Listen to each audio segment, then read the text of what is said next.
विशू, तुला ती गोष्ट माहितीये? आम्हाला नेहमी सांगायचं, माणूस, घोडा, बैल, गाढव आणि माकड यांची. नाही रे बाबा.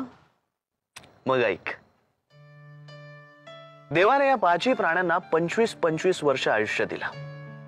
सगळे प्राणी खुश होते, पण माणूस मात्र नाराज होता. त्याला 25 वर्ष कमी वाटत होते, पण देव तर काही करू शकत नव्हता. मग हे सगळे गोड प्राणी त्याला म्हणाले, ठीक आहे बाबा, आमच्या आयुष्यातली 10-10 वर्ष आम्ही तुला देतो. आणि त्यांनी दिली. मग काय, आपल्या आयुष्यातली पहिली 25 वर्ष माणूस हा माणूस म्हणून जगतो. नंतर येणारी 10 वर्ष घोड्याची. तोंडाला फेस येईपर्यंत तो धावत राहतो. सगळं जग त्याला आपल्या टापांखाली तोडवायचं असतं. नंतरची 10 वर्ष बैलांची, म्हणजे 35 ते 45. गेल्या 10 वर्षात जे काही कमवलंय ना, ती ओझी पुढे ओढत राहायचं. मान खाली घालून शेत नांगरत राहायचं, की बाबा आज ना उद्या इथे धान्य पिकेल आणि आपले येणारे दिवस बरे जातील. इंटरेस्टिंग. पुढे 45 ते 55 गाढवाची वर्ष सुरू होतात. सगळं जग त्या बिचाऱ्या माणसाला गाढवात जमू करायला लागतं.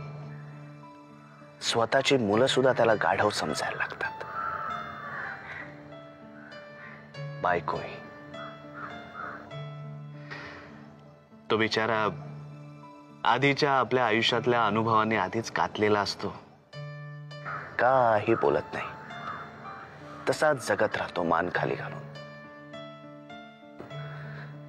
मग 55 ते 65 आणि त्यानंतरची बोनस ही वर्ष माकडाची. तो तसाच एकटाच स्वतःची करमणूक करून घेत असतो. कोणी त्याच्याकडे पाहत नाही. येणारा जाणारा वेडावून दाखवतो. काय म्हातार चाळे करताय असं बोलत असतो. तोंडाचं बोळकं झालेलं रवंथ करत, अंग खाचवत बसलेला असतो. काही काम नसलं तरी इकडनं तिकडे फक्त उड्या मारायच्या. हे आहे आयुष्य माणसाचं. कळलं? तेव्हा आता माझी बैलाची वर्ष जवळ येत आहे. आता फक्त नांगरत राहायचं. Shut up. पण त्यातून आपण तात्पर्य काय घ्यायचं? म्हणजे तात्पर्याशिवाय गोष्टीला मजाच नाही, नाही का? सांग ना, तू सांग. तात्पर्य असं की लोकांनी आपल्याला माकड किंवा गाढव समजण्याआधीच आपली बेगमी करून ठेवायची. कोणाचीही गरज लागणार नाही अशी भावी काळाची गुंतवणूक करून ठेवायची. आपल्या सगळ्या गरजा पैशांनी भागत नाहीत विशू.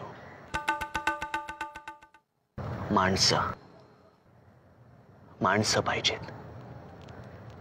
ती ज्याच्याकडे खूप आहेत ना, जोडलेली, तो सगळ्यात श्रीमंत. माना कि पैसा खुदा नहीं है, लेकिन खुदा की कसम खुदा से कम भी नहीं है. तुझं माझं काय चाललंय हल्ली तुझं? एवढं टोचतं का रे तुला? आपल्या दोघांसाठी म्हणते ना मी सोहम. मला 10 लाखाचे दागिने कर असं तर म्हणत नाहीये ना मी. विशू, आपण सगळे एकत्र आहोत. हो आहोत ना. It's so simple. मला एवढंच म्हणायचंय की आपले जे काही हक्काचे पैसे आहेत ते हक्काचेच पैसे, जे काही हक्काचे पैसे आहेत ना, ते उडून न देता त्याची कुठेतरी चांगली गुंतवणूक झाली पाहिजे. बस. त्यात एवढं उखडायला काय झालं तुला? तू सुद्धा नीट विचार केलास ना की तुलाही पटेल ते. पटेल.